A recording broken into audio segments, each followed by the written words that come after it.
The following day, Duke and Aram set off for the estate. Upon arrival, Duke, with the grandeur of a royal pronouncement, assigned Aram the prestigious role of official document sender and receiver in his fancy office. They handed her the quittance paper from her old job, and then the royal estate guy spilled the beans about her new gig. Surprise, surprise. It was like comparing apples to spaceships. Duke casually mentioned she could start her new adventure tomorrow. The royal estate escort walked Aram to her new digs, practically doing a victory dance because Duke had finally hooped in. Apparently work had piled up like a tower of pancakes, and Mr. Fancy Pants was struggling to keep it from toppling over. He showcased the office maze in the library, and at this point, Aram's brain felt like it was doing acrobatics. Then came the grand tour, and Aram hit the jackpot. She walked into a room and was immediately hit with a blast from Grandma's dreamland. Mr. Fancy Pants assured her it wasn't over the top, but Aram was like, "Am I in a palace or an art museum?" He advised her to chill and even promised a maid to rescue her from the pre-banquet chaos. As Mr. Fancy Pants waltzed away, Aram entered her room, feeling like she had landed in the coziest cloud ever. A bath was ready, but Aram, not quite used to royal pampering, felt a tad out of place. The maid transformed her from regular human to royalty with a salon session fit for a queen. Deep down, though, Aram knew this fairy tale could turn into a pumpkin carriage any second. Duke's moods were as predictable as a cat on a hot tin roof. As the night rolled in, the royal estate party kicked off, and Aram was dolled up like a princess. A royal with a femboy flair named Ashel came over, flashing a charming smile and trying to win her over. Duke, feeling a sudden surge of jealousy, warned Ashel to keep his distance. Looks like someone woke up on the grumpy side of the royal bed. Aram sat next to Duke as he grabbed the mic to announce his grand return. The royal table looked like a wine lover's paradise, and Aram, being 20, thought, why not sip? It tasted like victory. But Duke, being the responsible adult in the room, shut that down real quick, forgetting that, in vampire years, she was still in the sippy cup phase. Ashel, ever the conversation ninja, slid in with some random talk about, let's just say, personal preferences. Duke, not having any of it, brushed him off. Meanwhile, Aram, in her grape juice-induced haze, got a bit tipsy. Duke's attempts to play the sober coach failed miserably. He finally gave up and decided to play the role of the babysitter, carrying a giggly and chatty Aram to her room. She was blabbering about who knows what, probably the secrets of the universe or her favourite snack. Duke, like a pro, tucked her into bed. In her tipsy state, Aram got a bit emotional and asked Duke what she'd accomplished during their time together. Duke told her that she had changed him and his whole royal routine. Aram drifted off into dreamland with a smile on her face, leaving Duke to contemplate his life choices. The next morning, Aram woke up with her blanket looking like a skyscraper at sunrise. She had a big, all-smiles grin on her face, because Duke had dropped the bomb last night that she was super special to him. In the library, Duke transformed into a vampire chemist, cooking up a secret recipe to turn Aram into a bloodsucker like him. But he wasn't exactly planning to ask for permission. He figured he'd just turn her into a vampire first and then spend eternity begging for forgiveness. Talk about playing the long game. Duke, the master chef of vampire conversion, started spicing up Aram's meals with a dash of his own blood. Aram, clueless about the behind-the-scenes drama, went off to her office, where the estate royal handed her the thrilling task of copying a ledger. Exciting stuff. After slaving away on her thrilling ledger mission, Aram headed back to her room, feeling a bit down because she hadn't seen Duke all day. Meanwhile, Duke was in vampire lab mode. A maid swooped in and announced dinner time, guiding Aram to a fancy room with a glass window. Lo and behold, Duke was there, looking paler than a ghost. Aram figured Duke might need a refill of that red stuff soon. The idea of him sipping on someone else's blood made her feel a mix of queasy and jealous, so, being the smooth talker she is, she asked if they could make this dinner thing a regular deal. Duke, with his pale but polite face, agreed to the proposal. As the day rolled on at the fancy royal estate, the helper guy noticed that Aram was no slouch in the brains department. He even went so far as to claim he was the mastermind behind her newfound skills, throwing shade at the advisor who used to be in charge. In between sharing his get-rich-quick schemes and dissing the economy, he brought up the whole Duke liking Aram situation. Aram, feeling uncomfortable, shut that down real quick. During dinner with Duke, she thanked her lucky stars for having such a stellar team, including Duke and the royal smarty pants. But oh snap! Aram forgot to call Duke her superior during the dinner chat. Quick save, she threw in a compliment about how Duke outshined even the royal smarty pants. Duke tried to act all cool, but you could practically see him blushing under the royal chandeliers. The next day, Aram received a mysterious package from Tran, and the royal smarty pants revealed it was from a swanky place called Baltin. He went on about flowers and beauty, while Aram searched for Duke to deliver the goods. Unfortunately, Duke was MIA, so the smarty pants suggested leaving him a note. Aram jotted down a message, but the smarty pants chuckled, thinking it sounded a bit too steamy. Meanwhile, in another corner of the story, Millard was counting down the days, holding a mysterious black potion as if he were waiting for a cosmic sale. Back in the library, Aram was scratching her head, wondering why Duke had agreed to all those emperor terms way back when. Just then, the advisor tried to clear things up when... boom! Duke walked in, asking about that steamy note. Off they went to retrieve the mysterious package, and with Duke strolling beside her, Aram turned into a blushing mess. Love was in the air, or maybe it was just the royal perfume. Blushing like a tomato, Duke popped the big question, asking about the mysterious note. But oh boy, Aram went all secret agent on him, replying with a classic, "It's nothing." Smooth move, Aram. Then the plot thickened when Duke handed her a super top-secret package. Drumroll, please. Turns out it was just a brochure from a summer clothing store. Duke, being all mysterious Sigma male, told her to pick out her summer wardrobe, but made it clear that she was footing the bill. Sugar daddy alert! Or not. The clothes in the brochure were practically on clearance. Aram, wide-eyed, probably thought Duke was being overly generous. But oh no, Duke got it all wrong. He thought she found the prices too high. So, in true superhero fashion, he declared he'd make the store drop their prices even further. Aram had to be the voice of reason, telling him it was already cool.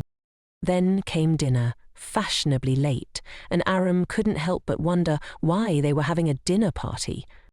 After everyone else had ghosted the dining room, Aram, in between bites, dropped the bomb. "When are my feb clothes arriving?" Duke's jealousy radar immediately went off. He asked, "Who's the lucky person you're dressing up for?" Aram, cool as a cucumber, shut that down, saying it was all for her fabulous self. Post-meal, the server slid over some mysterious pills. Duke revealed they were the ultimate poison protection pills. Aram, sceptical but game, gulped them down. With a twinkle in her eye, she dropped the suggestion. Let's go on a picnic to Bolton." Duke, a bit bummed because he wanted to be the picnic planner, reluctantly agreed. Right and early, Isolde transformed Aram into a picnic-ready queen while brushing her hair. Little did Aram's tummy know it was already rumbling and she was craving a snack. However, Isabel wasn't having any of it, fearing Aram might end up looking like Big Show from WWE. Apparently, ladies don't chow down, or so Isabel claimed. Aram was shocked. Did she just get called a lady? All dolled up, Aram glided into the hall, and there stood Duke, looking like he'd just discovered a secret treasure. The carriage ride to the picnic spot felt like a nerdy first date, with awkward compliments flying left and right. Baltin and the picnic destination turned out to be a field of dreams covered in gorgeous flowers. Also, a bunch of servants and maids were there. Duke and Aram strolled through the flowery wonderland, but Aram, the Sherlock Holmes of picnics, noticed the local factories were on a smoke break. When she questioned Duke, he casually brushed it off, claiming they must be on vacation. Vacation? More like picnic mode activated. They dove into the feast they brought, and Aram quickly realized why Isabel had been the snack police earlier. Aram excused herself to whip up a flower ring for Duke in the fields. She slid it on his finger and voila! Duke was over the moon. In the end, it turned out to be a wholesome picnic, or as we like to call it, a date with a side of flowers. Back at the estate, Aram discovered some letters that smelled like a flower shop on steroids. She turned into Sherlock Holmes and confronted the estate royal about the fragrance mystery. He dodged the question like a pro, ninja dashing away, leaving Aram with more questions than answers. She handed him the letters, but he casually tossed them into the basket, setting off Aram's curiosity alarm. With a magnifying glass in hand, Aram peeked into the basket and... surprise. Found a love letter from someone named Rana to Duke. She got jealous seeing that the letters from Rana kept flooding in, and so did Aram's jealousy. At dinner she looked rough and worried, probably due to the mystery love notes. Duke noticed and asked, but Aram, pulling a classic move, claimed she was just tired. Yeah, right. Later that night, Duke had a heart-to-heart with the estate royal, dropping the "why is Aram so sad" bomb. The estate royal revealed Aram had spotted those Rana letters. Duke told him to spill the beans and let Aram read the drama-filled letters. The next day, the estate royal played Cupid and granted Aram permission to dive into the love letter saga. She sprinted to open the letter and, oh boy, it was like reading a text version of a Playboy magazine. Jealousy level over 9,000.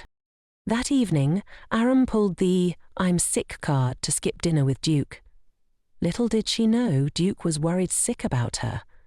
He played detective, caught her red hand strolling the hallway, and without saying a word, knew she was avoiding him. The next day, Duke decided to dive into the R-drama and read the letters himself. But surprise, surprise, he didn't tell the estate royal. The estate royal, sensing Duke's cluelessness, had to play detective and informed him that Aram was feeling blue because of a classic case of jealousy. Duke, being Duke, assumed it was just a one-sided crush from his end. Meanwhile, Aram was stuck in a love letter tornado, unable to focus on anything. Her mind was on Duke, Duke, and more Duke. It was like love on steroids but with fewer hard emojis. Just when Aram thought the love letter saga couldn't get crazier, a servant waltzed in with more letters. Bam! Millard's response letter to Rana was in the mix. Aram's jaw probably dropped to the floor. During a study session with the advisor, Aram hit him with the ultimate philosophical question. Does God exist? The poor advisor, usually the wise one, stumbled and fumbled like a stand-up comedian facing a tough crowd. Fast forward to dinner that night, and Duke revealed it to Aram.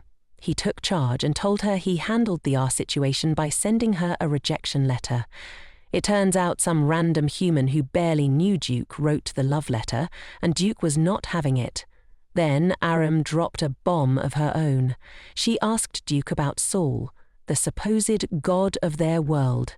Duke, the bearer of truths, shattered her hopes by revealing that Saul was just a metaphorical light, not a wish-granting deity. Ouch. The next morning, as Isabel worked her magic to make Aram fabulous, Aram sought advice on confessing her love. Isabel, the love guru, dished out some wisdom, and Aram took notes. At dinner, Duke was fashionably late, so Aram decided to play detective herself. Off to Duke's room she went, probably ready for a love letter showdown, or maybe just to raid his snack stash. Aram caught Duke red-faced because he wasn't late for a trendy reason. He was busy crafting paper cranes for her.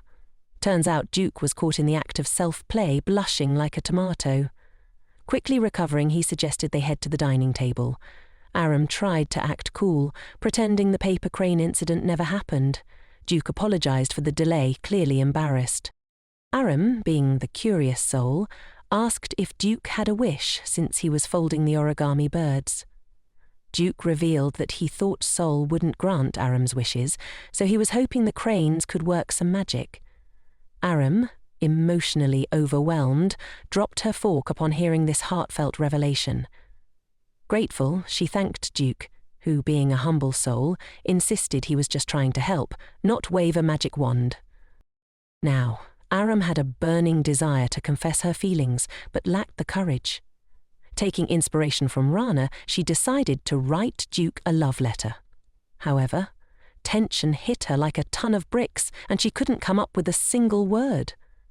It took her an entire night to compile a letter, and in a bold move, she handed it over to the royal estate, gave copies to the maid and advisor, and ordered a letter delivery extravaganza to Duke.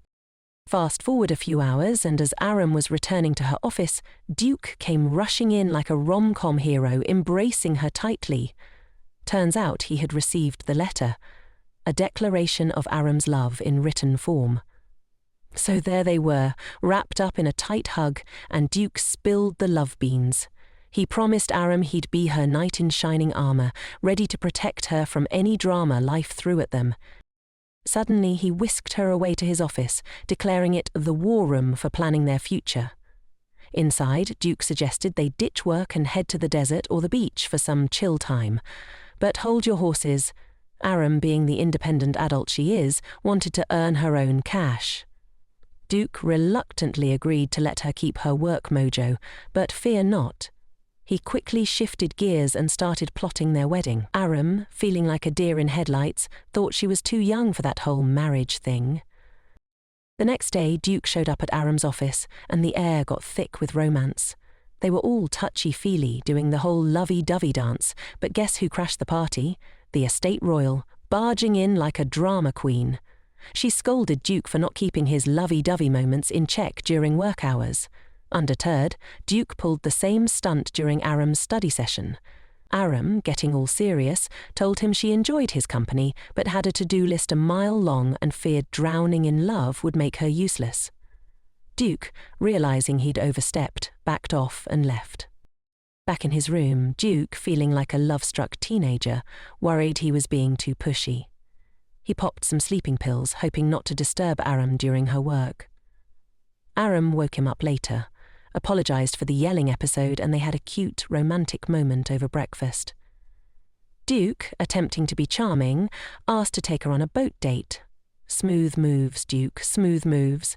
So Aram agreed, and the maids went into overdrive packing a bunch of bags. Aram, looking at the mountain of luggage, raised an eyebrow and questioned them. They spun a tale about the store owner wanting to win her over with gifts, but Aram smelled something fishy. On the big trip day, Aram was decked out and ready to roll, leaving Duke in total awe. They hopped into the carriage, cruising toward their boating adventure. During the ride, Aram decided to teach Duke the finger-counting game, but he was basically the losing champion, so she came up with a fun punishment. A little wrist tap for the loser. Duke wasn't a fan, proposing an "I love you" confession instead. Smooth move, Duke, avoiding the wrist taps. Finally, they reached the boating spot, and as they floated along, Aram popped the question. What if we ended up in the water? Duke, with his knight in shining armor vibes, reassured her that he'd be her rescue ranger. Back at the estate, the gossip mill was churning about Duke and Aram. Some folks were cheering for them, while others were waving the no flag. Drama alert! After a fun day of boating, Duke and Aram landed at the Basil family's place, where the hosts were in a rude dilemma. The Basil family wondered if Duke and Aram should bunk together or get separate sleeping spaces. At dinner, just as Aram was about to dig in, Duke, the ultimate food taster, checked her meal for any sneaky poison. The homeowner suggested winter sledging at the lake, leaving Aram puzzled because apparently she'd been living under a rock. Duke, catching wind of her curiosity, asked the homeowner to drop him a letter when the lake turned into a giant ice rink. After dinner, the ladies brainstormed about Aram and Duke's night setup. Isabel, taking charge of Aram's makeover, spilled the beans that they'd be roommates for the night. Aram, at a sprightly 20, got a tad worried about the whole sleeping arrangements. No one's trying to catch case here. As Isabel pampered Aram and sorted out her hair, she dropped the bomb about the shared room plan. Nervous but compliant, Aram was led to the room where Duke was already playing possum. When she entered, he pulled a fake sleep stunt. Aram planted a goodnight kiss, and just when she thought the drama was over, Duke pulled off a surprise "I'm awake" move and returned the favor with a smooch. Classic Duke. After Duke's surprise smooch, Aram was like, "Whoa, hold your horses, buddy." Realizing he'd jumped the gun, Duke sprinted out of the room in embarrassment. He decided to crash in another room for the night, probably thinking he needed a time out. The next day, Aram gave Duke the cold shoulder. Poor guy was fretting big time. Aram and Isabel were hanging out in the garden, and Isabel, being the peacemaker, asked if the two lovebirds had a spat. Aram just chuckled it off, but Isabel knew better and begged her to patch things up with Duke. As they left the garden, Duke finally mustered the courage to apologize, but guess what? Aram had already pulled a vanishing act. Later on, during the carriage ride back to their estate, Duke spilled the apologies, admitting he'd acted like a total goofball. He even called himself a pervert and a beast. Talk about self-roasting. Aram, playing it cool, brushed it off and casually asked about his beauty sleep. Then, out of the blue, she threw in a request for a cheek kiss. Duke, being the quick kiss ninja, went in and out, but Aram pulled him in for a full-on lip lock. Turns out Aram had a nightmare about being locked up and needed some serious comfort. Duke, probably still processing the situation, got a first-hand taste of Aram's dream-induced kissing demand. Life's full of surprises, huh? Back at the estate late at night, Duke was in his office going through his stash of mysterious black liquid, the stuff he'd been giving Aram. Meanwhile, Aram, poor thing, was experiencing Duke's childhood nightmares in her dreams, and trust me, it wasn't a walk in the park. Duke knew that turning Aram into a vampire was a one-way street. No U-turns allowed. But Aram, being the smart cookie she is, had her suspicions. She sensed the vampire makeover plan, but decided to play it cool, waiting for Duke to spill the immortal beans. Meanwhile, Aram was juggling pros and cons like a circus performer. Duke, a socially awkward vampire maker, didn't exactly shine in the boyfriend department. Yet she decided to cut him some slack, giving him a final shot at redemption. If he messed up, she had the vampire card ready to play. Eternal silence. In the midst of her contemplation, Duke barged into her room. Aram, with a raised eyebrow, fired questions about her impending vampire status. Then she pulled out the big guns, channeling her inner drama queen. She demanded more of Duke's mysterious black liquid, playing the girlfriend on her period card. Yep, the classic move. Duke, realizing that Aram had caught wind of his whole vampire-making scheme, chickened out from coming clean. He did a confused lap around the estate, sweating bullets and worrying if Aram would go full Hulk on him. After some internal pep talk, Duke mustered the courage to face the moody Aram again. She was standing there, giving him the stink eye. He mumbled a sorry, but Aram wasn't having it. She demanded the classic move. "Get on your knees, mister." So, there was Duke, on his knees, spilling his feelings. He confessed that he didn't want her to kick the bucket and was desperate to make her happy. Before knowing about her secret, he was just a guy worried about his girl's mortality. He went on about how humans are fragile and have short lives. Was that a personal attack? Anyway, Duke continued, saying he loved her, didn't want her to croak, and had decided that the darkness infusion was the cure.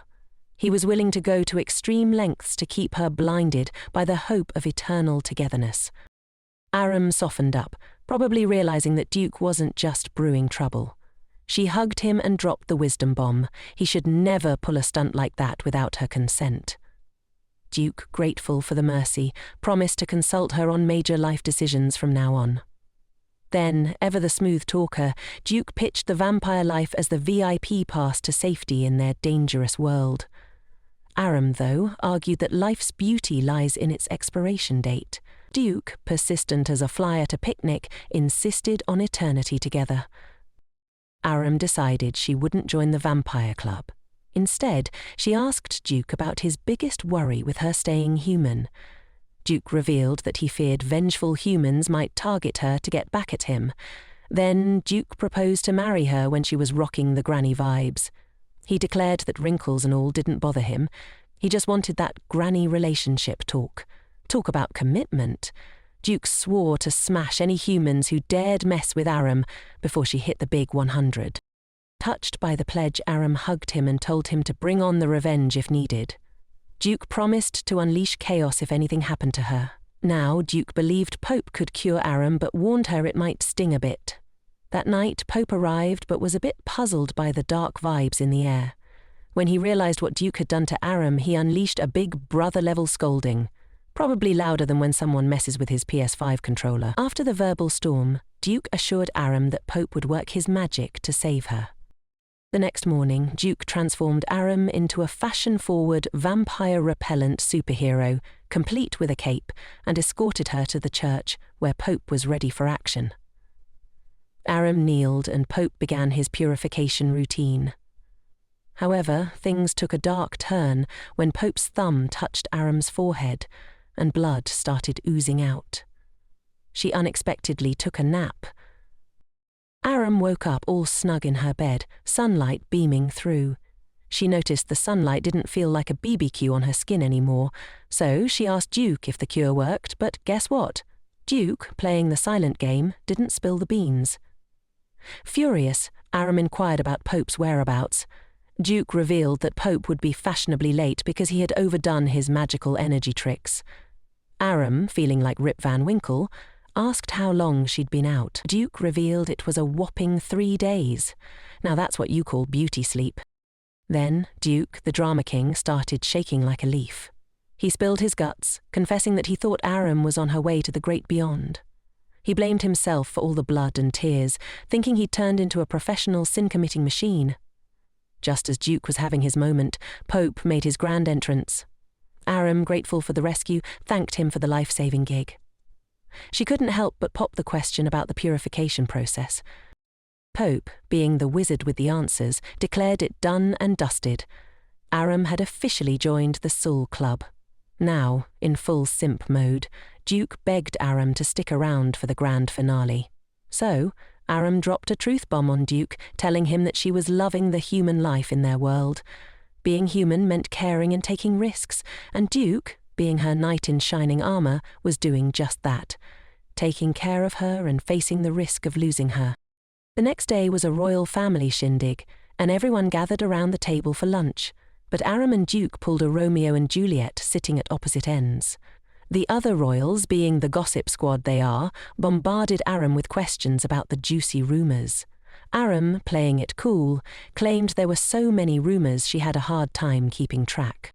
As the royal gossip session heated up, a servant approached with a bottle of wine. Duke initially said no, but Aram, in her happy-to-meet-the-relatives vibe, begged for just 1 glass. Duke reluctantly agreed. Oh, the things we do for love. Later, they strolled through the flower fields, and Aram, thanks to that wine, was as tipsy as a cat on a hot tin roof. In her merry state, she popped the big question.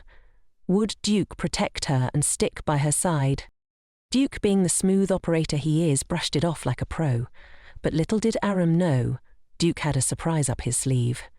As they sauntered along, Aram spotted a fancy dome ahead, and it hit her like a ton of bricks. Duke was about to pull a proposal stunt. Lo and behold, Duke went all out, proposing in a romantically epic way, sliding a ring on Aram's finger and sealing the deal with a kiss. The news spread faster than a squirrel on roller skates, and folks were buzzing with excitement about the upcoming royal wedding. In the cozy palace, Duke and Aram were enjoying their time together.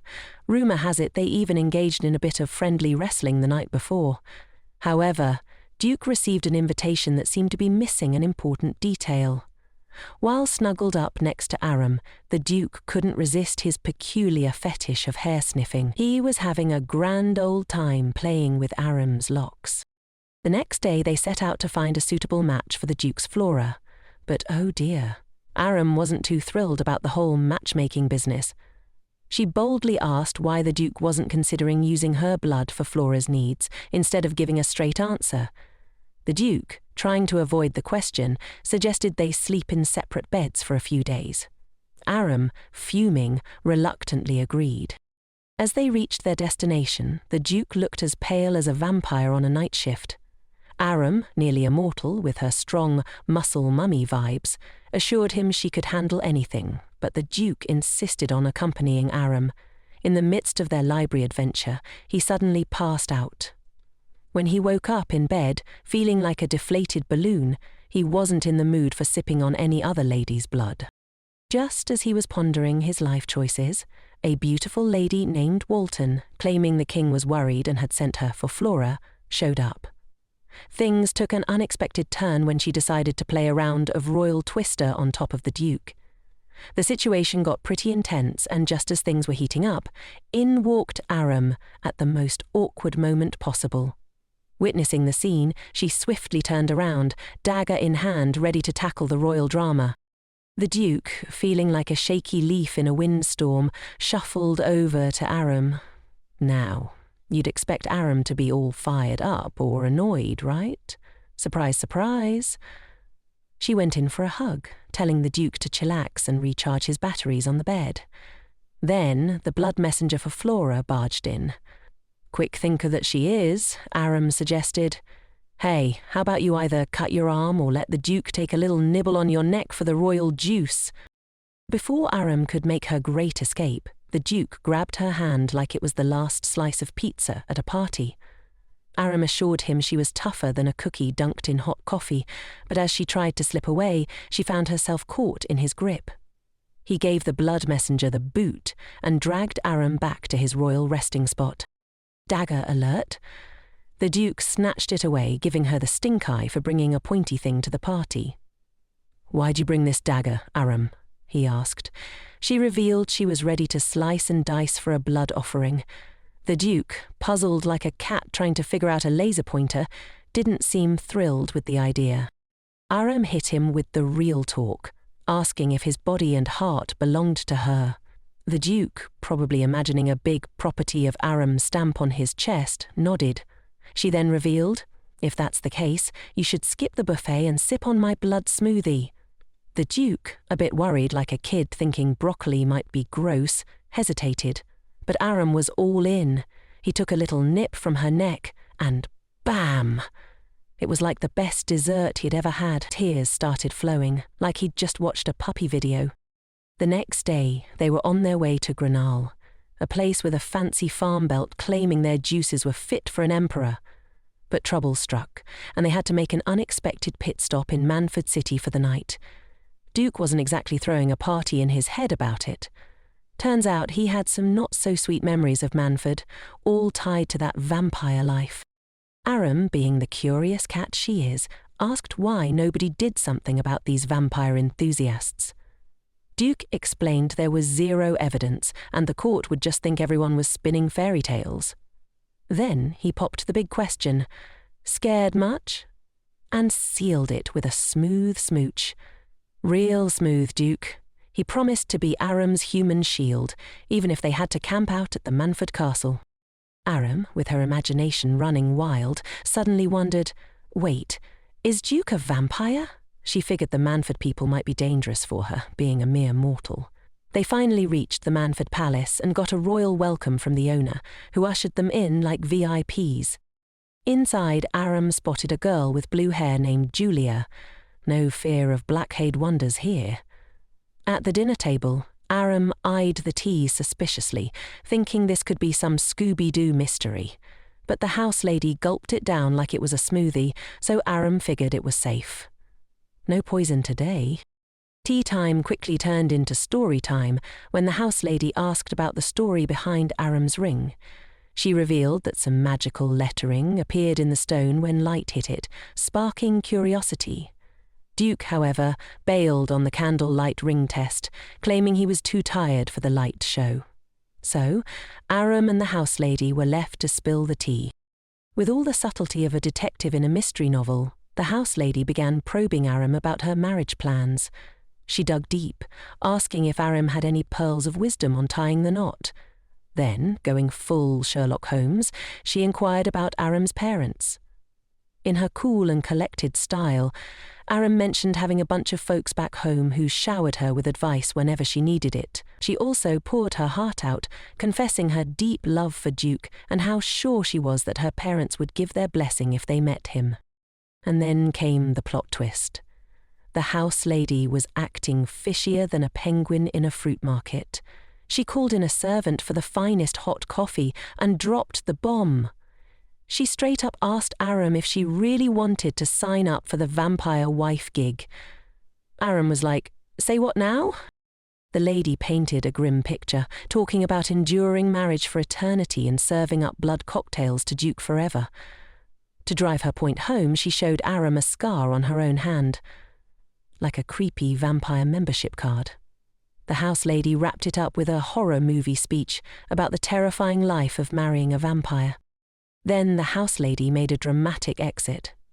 Fast forward to Aram finding Duke in a room, nose buried in a book. She was all shades of blue, and Duke, being the attentive partner he is, noticed the sadness.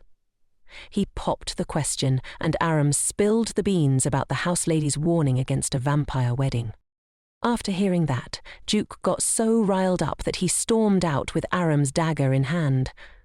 Drama queen much? But Aram, the peacekeeper, stepped in like a boss before Duke could unleash some dagger dance moves. Concerned, Duke grilled Aram about her decision, and she reassured him with the ultimate promise. She'd never take off his ring. Smooth move, Aram. Then Duke, playing detective, asked what exactly the lady had said. Aram revealed the lady had warned her that marrying a vampire would be a wild ride and she should run for the hills. In a cozy hug session, Aram, probably trying to calm Duke's inner vampire, dropped an old-school story bomb. Romeo and Juliet, the star-crossed lovers. Duke, eager for the moral of the story, got hit with the classic wisdom. If people try to keep lovebirds apart, their love only gets stronger. Duke, loving the plot twist, thought everything was okay and leaned in for a kiss, but Aram pulled back, claiming she wasn't done. She threw a curveball about the scar the lady from Manford had and asked if her hubby was a vampire. Aram, with her detective hat on, got a bit freaked out, imagining cult activities and blood-sucking rituals. Aram vouched for the Manford lady, thinking she was a genuine helper, not a cult queen. She laid down the law, making Duke promise not to spill the vampire beans to the Manford lady. Duke, probably realizing he's in deep, agreed. The next day at the grand function, all eyes were on Aram as people couldn't help but admire her fabulous hair. Feeling the attention, Aram decided to join in on the hair talk. Casually, she mentioned that both her parents had black hair, and then playfully asked a lady about her own. The woman, blushing, revealed she had inherited her hair from her father. Enter Duke, who waltzed in and, without missing a beat, offered to cover the lady's hair in asphalt if she was feeling jealous. Aram, ever the advocate for girl power, grabbed Duke's hand and playfully shut down the potential hair crisis, declaring it a girl talk zone. As more guests arrived, Duke and Aram got separated. Duke, contemplating a quiet retreat to his room, was intercepted by the Manford man, who revealed that his wife had been rude to Aram. Duke, in his usual cool style, waved it off, claiming Aram didn't mind. The Manford man, shocked at how chill Aram was about it, had a secret mission in mind and escorted Duke to a safe place. Raising an eyebrow, Duke followed, thinking it might be a hidden snack haven.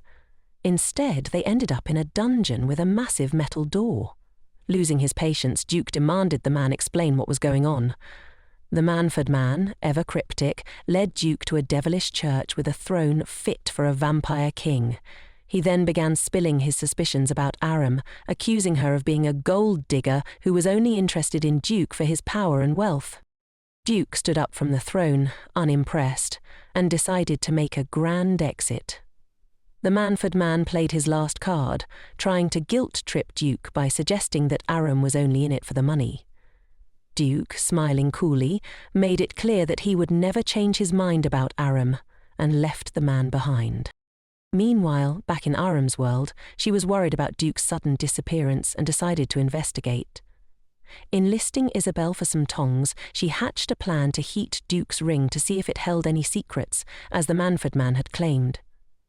Just as she was about to carry out her plan and put the ring over a candle flame, Isabel showed up.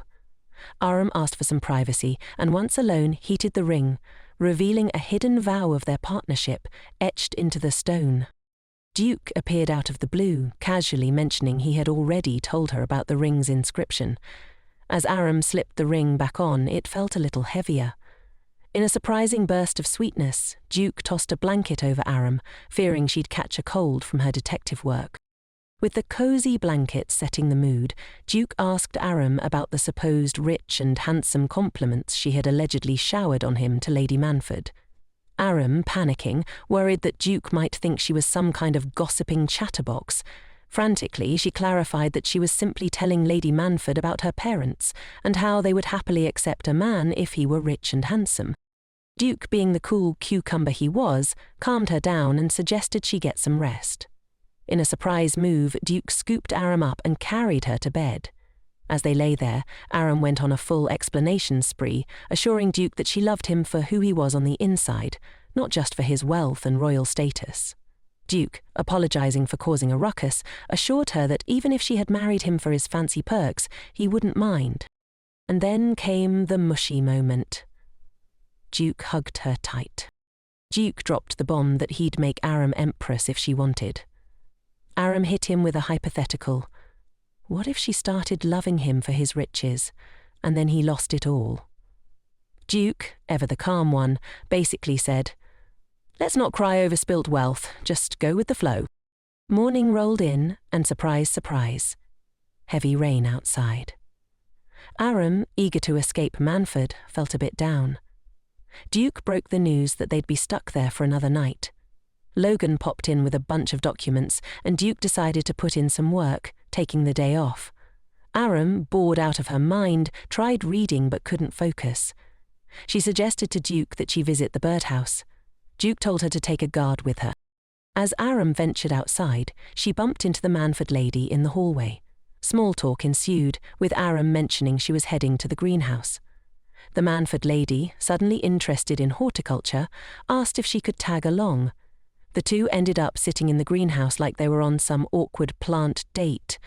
The Manford lady, probably trying to be polite after her previous rudeness, asked Aram about her day. Aram wasn't exactly thrilled about hanging out with her, but hey, safety in numbers, right? The Manford lady, doing her best apology routine, said sorry for being a bit rude the other day. She revealed that there had been some things going on at home, and Aram, being the understanding soul she was, shared that the message had even reached Duke. However, it seemed things had gotten a bit tangled along the way. Aram reassured her it was all good, even if Millard had been giving her the stink eye. After their chat, they decided to explore the flower wonderland around the greenhouse. Aram, stumbling upon some gorgeous white flowers, was in awe. But the Manford lady pulled the classic "I've got chores to do" excuse, holding a pair of scissors like she was on a mission, and left. Left to her own devices, Aram teamed up with the green-haired girl Julia, who showed her the bird scene. Aram, feeling like a bird whisperer, started feeding them. Just when things were getting chirpy, the green-haired girl pulled a plot twist. She tried to attack Aram. Luckily, Aram's guards swooped in like a boss, blocking the attack and yelling at Aram to run. With a painful cut on her hand, Aram ran for her life, which, let's be real, she had to. The guard, showing off her dagger-throwing skills, tossed one like they were playing some wild game of catch. But then the Manford lady popped up like she was part of the action movie cast. Aram, now fully suspicious, accused the Manford lady of being in on the whole "take Aram down" plan.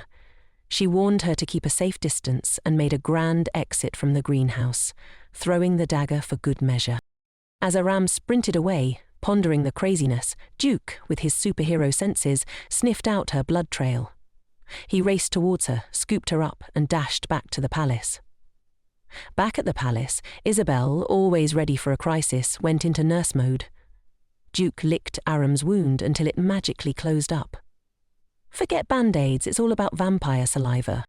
Aram, probably exhausted from the wild run and vampire healing session, took a quick nap. When she woke up, she found Duke by her side, looking like he had just binge-watched 1,000 sad movies. Isabel, bringing news, mentioned that the guard lady wanted to see Duke. But Aram, not feeling the socializing vibe, asked Duke to stick around. So Duke, in his "I'm the boss" mode, pulled the bed curtains like he was creating a VIP lounge for Aram. Duke then summoned the guard lady and called in the dynamic duo, Manford man and lady. The guard revealed that the assassin had chosen a shortcut to the afterlife, leaving everyone puzzled. However, they had nabbed the Manford duo for this circus. Manford man, unleashing his inner drama queen, screamed about the Emperor's wrath and how they would pay for this. Logan scolded the guard lady for kick-starting the whole mess. In the middle of this shouting fest, Duke walked in, and silence fell like a royal decree. Duke, probably channeling his inner volcano, looked ready to erupt. He marched up to Manford man, who started pleading innocence. Duke, deciding to give Manford man a taste of his own medicine, grabbed his broken arm and gave it a royal squeeze, causing the man to cry like a baby. But Duke wasn't done. Adding a dash of artistic flair, he slashed Manford man's face. Voila! Now he looked like a potato carved by a 5-year-old. Just as Duke was about to turn this into a face-painting party, Logan the peacekeeper intervened. He reminded Duke that, as much as Manford man deserved it, they needed information first. Duke, reluctantly putting away his art supplies, shifted gears to serious business. The royal interrogation. Manford man, still in full drama mode, bawled his eyes out, claiming he knew nothing about the assassin. He made the classic deflect and blame move, throwing his wife under the royal chariot, insisting she handled all the hiring drama. But the Manford lady wasn't about to take the fall. She too played the blame game, claiming fingers at the head maid, claiming she had recommended Julia without knowing she was an undercover assassin. Duke decided to end this royal blame fest and called in Logan, the fixer-upper. Orders were given to Logan to escort the Manford duo to the basement storage room, our royal timeout. Duke strutted away, leaving behind the chaos. The next morning, Aram woke up feeling surprisingly spry. Isabel, with her soup game on point, brought a bowl to Aram. But why soup for just a tiny cut on the arm? Confusion set in. Isabel, suddenly apologizing for not acing her protection duties, looked uneasy. Aram checked if the guard lady's hands were still in tip-top shape. Good news, they were. Night fell, and once again Isabel delivered another bowl of soup to Aram. As she sipped on her mystery soup, Duke walked in, sporting a bathrobe like he had just conquered a royal mud wrestling match. He looked tired, probably in need of a spa day. When Aram offered to cook something for him, Duke rejected the idea, claiming she needed to preserve her energy. Sensing Duke's bad mood, Aram pulled the classic, "I'll go brush my teeth" excuse, because good oral hygiene is a royal priority. When she returned, Duke was still sitting in the same gloomy position. Concerned, Aram, ever the caring empress, asked the big question. "What's eating you, Duke?" Duke sighed and apologized, swearing that he'd protect Aram from any harm. He admitted that revenge was like his royal duty or something. He then revealed that he had messed up the faces and limbs of their enemies and thrown them into the temple prison. But Aram, not a fan of watching people get crispy in some revenge plot, suggested they make a swift exit at sunrise instead. The next morning, Pope delivered news that central investigators and fact-finders were descending upon the town. Surprise, surprise, they had to extend their stay in this drama-filled town. Aram, probably thinking she was trapped in a never-ending royal soap opera, revealed to the investigators everything they needed to know, just when she thought they could finally escape. More troubles knocked on their royal door, forcing them to stick around a bit longer.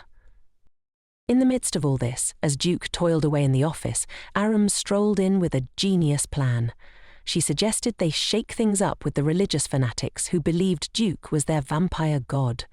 Her master plan was to convince them Duke wasn't the real deal, hoping they'd lose interest.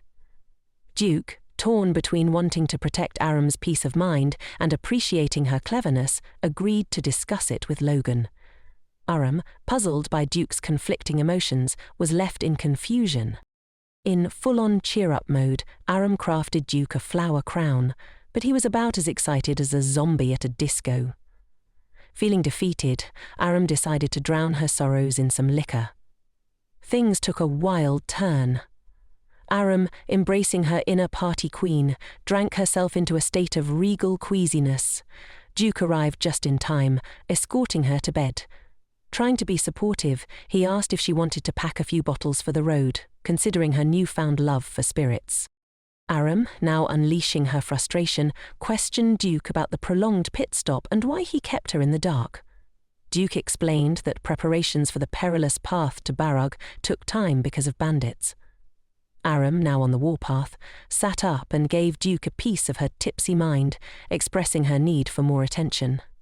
Realizing he had messed up, Duke opened up about his vampire feelings, explaining that his only concern was her safety, hence the delay. Aram grabbed Duke's hand and reassured him that she could handle it. Duke, feeling like a romantic hero in training, asked Aram how he could make her happy. Seizing the moment, Aram declared her dream to be the most beautiful bride in the kingdom. Duke, with all the grandiosity he could muster, promised her the grandest wedding ever. Now, about Pope, whose real name was Ezra Travis. From the day he entered this world, he was a bit peculiar. He couldn't walk straight, and to make things more interesting, he had a gift for seeing people for who they truly were on the inside. No fake masks could fool him.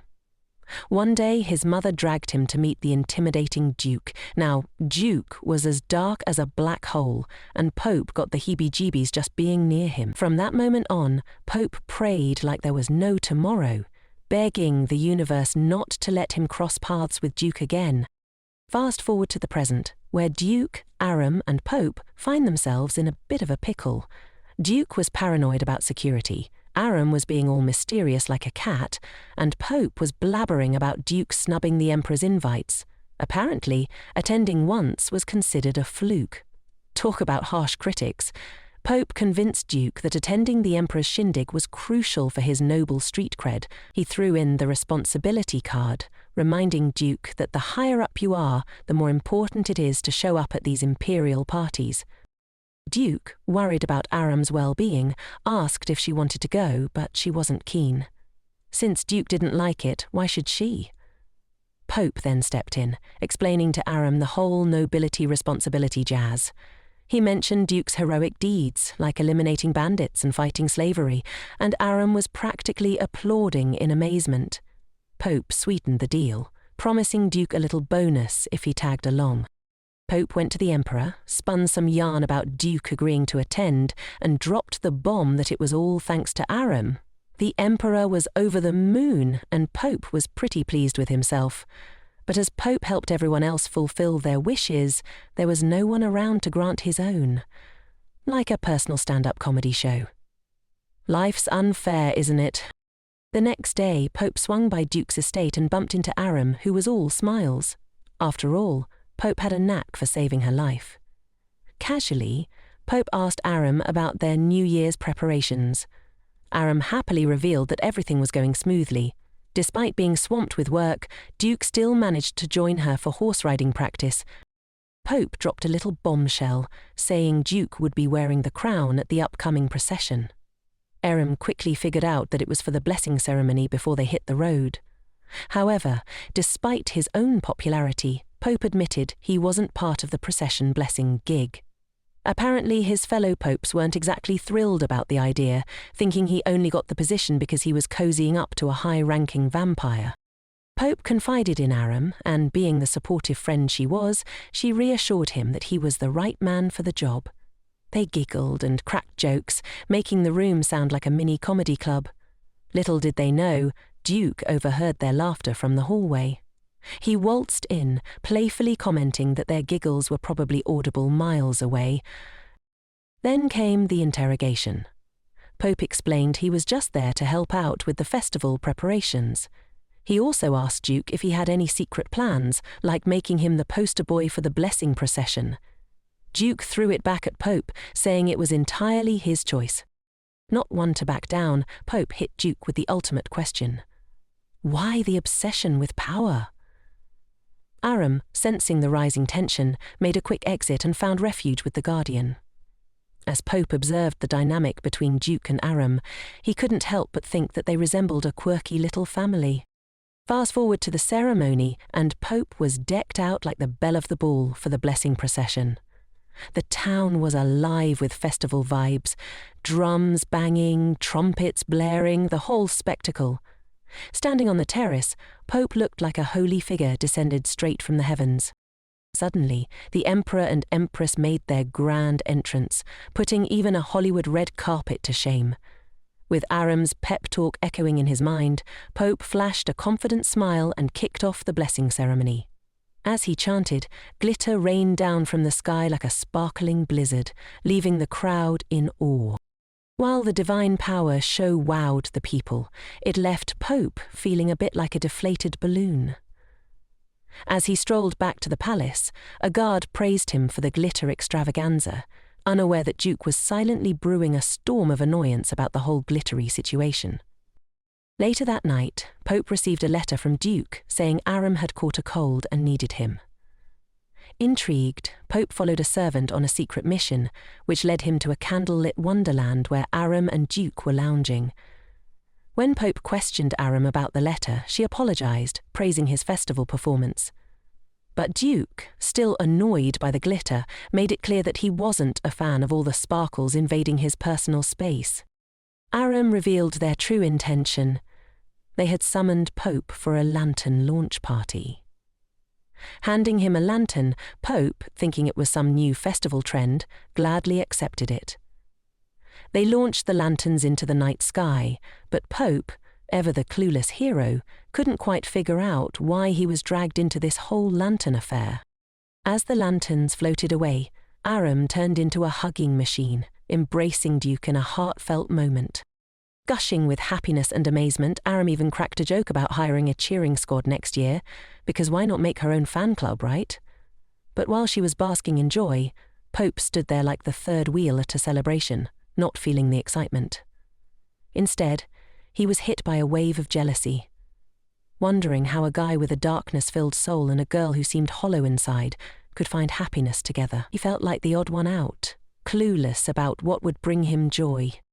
As Duke and Aram strolled away, Pope remained the lone spectator. Duke, sensing this, invited Pope to join them. Off they went to a feast fit for kings with turkey and cake galore. Still confused, Pope questioned the purpose of this strange gathering. Aram revealed that it was banquet time, and despite the late hour, it was a celebration. Pope, still puzzled, asked if they were really serious about throwing a banquet at such a time, but Aram and Duke kept their real reasons mysterious. Sipping her drink like she was in a detective movie, Aram decided it was time to thank Pope for being her personal superhero. She even offered a prayer for his wishes to come true, but Pope, still seeking answers, turned to Duke. He asked if Duke had put his name in the hat for the high priest position, wondering why they needed someone with temple connections. Duke revealed that the temple and palace were working together to eliminate him. Pope, bewildered, argued there was no reason anyone would want him gone. Aram then teased Pope with the idea that they simply wanted someone close to them in a fancy position at the temple. She hinted at a big secret that only the high priest knew, but refused to give any spoilers. Duke told Pope all he had to do was decide if he wanted the job or not. Later, Pope found himself in his room, kneeling in front of a statue, contemplating his life choices. Fast forward 3 years into the Duke and Aram marriage saga. It was their anniversary day. While the locals believed the empire got a little shinier with Duke tying the knot, they still saw the power couple as the kings and queens of self-centeredness. In the palace, Duke wasn't just calm, he was on cloud 9, thanking his lucky stars for marrying Aram. His fears of losing her had vanished. Duke decided to make a grand entrance into the library, where Aram was deeply immersed in her studies.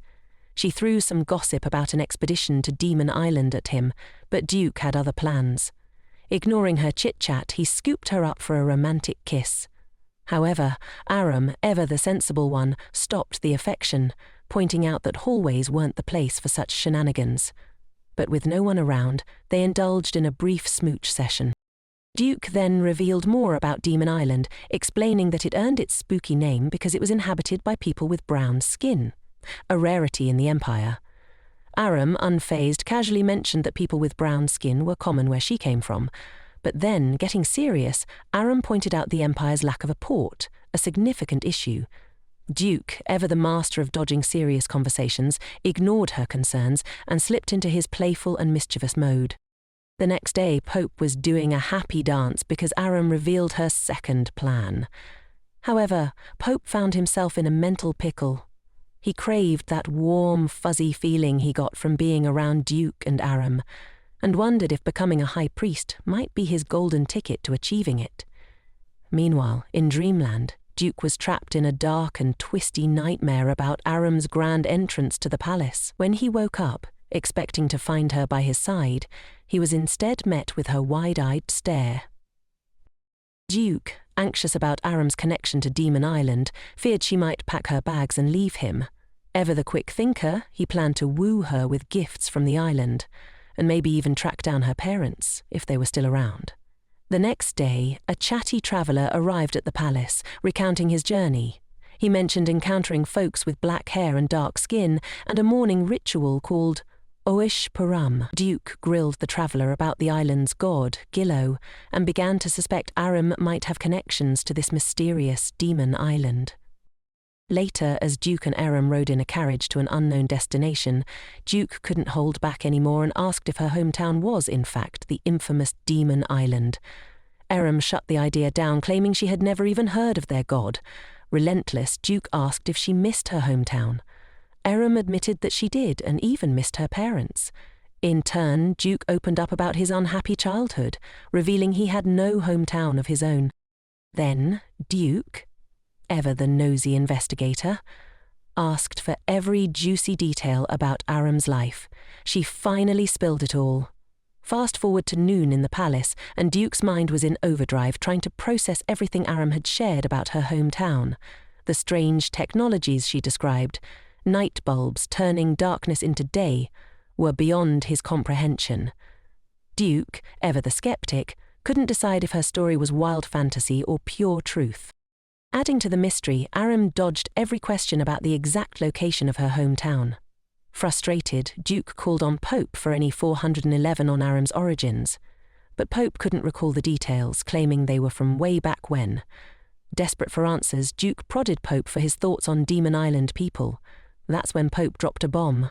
Regardless of how Demon Island folks looked, they weren't empty vessels like Aram. According to Pope, Aram had a soulless vibe, moving around like a puppet guided only by memories. Later that night, lying beside a sleeping Aram, Duke couldn't shake the worry that she might be from a third world. He already knew about the existence of light and dark worlds, but was now concerned that Aram might belong to some other realm. And worse, that she might want to return to it if such a world existed. As insomnia and anxiety became Duke's new companions, he noticed a dark raven perched on his windowsill. The next day, Duke was in full-on worry mode, terrified that Aram might just leave him. To keep her by his side, he pulled a classic move, stopping her from going to a friend's birthday bash. Like a master chess player, Duke suggested they take their vows instead. Aram, caught off guard, had expected Duke to wait until she was 80 before making such a move. With his anxiety skyrocketing, Duke sat Aram down for a serious talk, holding on to her like she was his life. He asked the big question straight up. Was Aram from another world? Aram, the dodgeball champion, chuckled and expertly dodged the question. But Duke pressed on, wanting to know why she kept avoiding the topic. With a strong game face, Aram finally gave in. She explained that if she told him the truth about being teleported to their world after getting hit by a car, it would sound like a cheesy novel plot. With a grin as wide as the Grand Canyon, she assured Duke that he already knew all her secrets. Duke, overjoyed, probably did a little happy dance in his mind. They shared a romantic moment, sealing their little secret session. Fast forward a couple of years, and Duke and Aram now had a little son named Wen, who had just turned 2. At a fancy family dinner, Wen had questions. He wondered why they were eating breakfast while other royals were still asleep. Aram, being the wise mum, threw him a curveball and asked if he'd found a girl to hang out with yet. But Wen wasn't into the whole dating scene, and Duke, sensing this, assured Aram that Wen would find his way eventually. Wen wasn't having it, though. He stormed off from the table, probably feeling the weight of being the Duke's son, people talking smack, giving him the stink eye and all that. Up in his room, Wen was deep in thought, hating the idea of going out just to please the masses. He knew that someday a girl would come along, but he could already predict the gossip and judgment behind his back. Enter Juan, Travis's kid, barging into Wen's sanctuary, begging him to come out and play. Juan played the annoying big brother card and wouldn't take no for an answer. At the festival, Wen was majorly stressed about what people thought of him.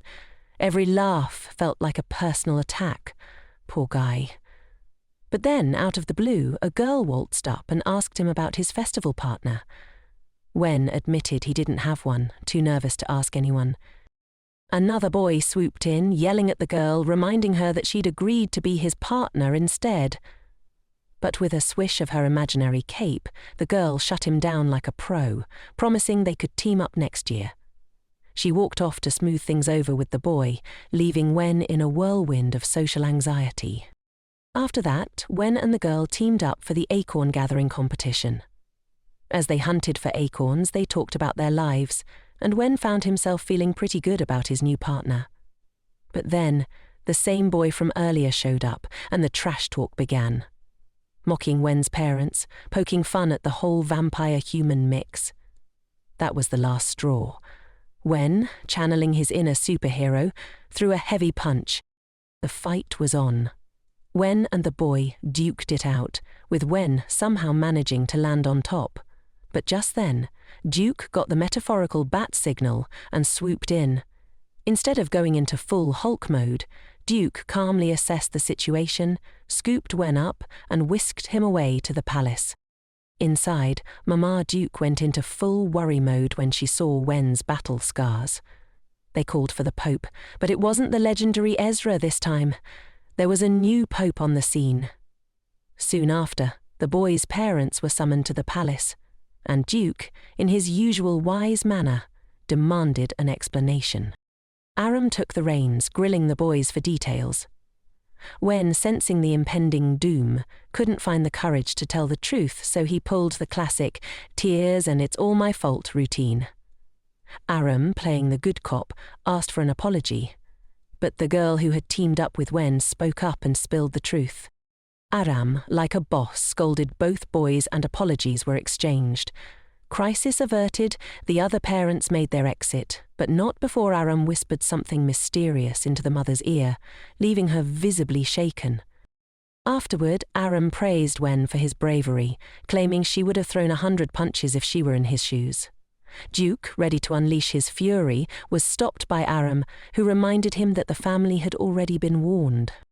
In a heartwarming moment, Aram hugged Wen, thanking him for defending their family's honor. Wen realized in that moment how lucky he was to have such awesome parents who guided him through life, even the tricky parts he couldn't figure out on his own. And so, the adventures of royal family drama and healing hugs continue. Make sure to subscribe and leave a like to help the channel out. Thanks for watching.